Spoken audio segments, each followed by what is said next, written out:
Hello প্রিয় বন্ধুরা, পাহাড়ে আমাদের সবচেয়ে জনপ্রিয় ও ঐতিহ্যবাহী নারকেলের পদ্মপিঠা কিভাবে তৈরি হয় আজ তোমাদের সেটাই দেখাবো।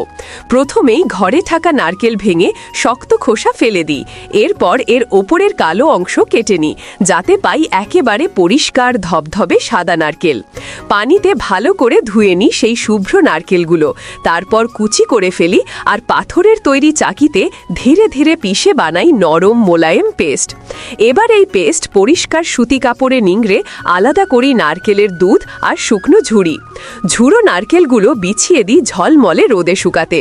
যখন ভালো করে শুকিয়ে যায় তখন তাতে মেশাই খাঁটি মধু আর দুধ। তৈরি হয় মিষ্টি এক সুবাসময় মিশ্রণ। এই মিশ্রণ থেকে বানাই ছোট ছোট গোল গোল লাড্ডুর মতো বল।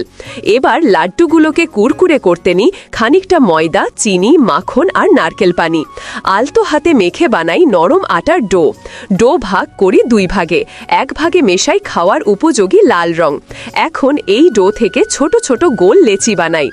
একটা লাল আর একটা সাদা লেচি নিয়ে মাঝখানে রাখি নারকেলের সেই মিষ্টি বল। তারপর আলতো করে মুড়ে দিই চারপাশ, যেন লাড্ডুটি লুচির ভেতরে লুকানো থাকে। এরপর এই গোল পিঠার ওপর ধারালো ছুরি দিয়ে হালকা হাতে চৌকো করে কাটি, যাতে তেলে ভাজার পর এটি পদ্ম ফুলের মতো ফুটে ওঠে।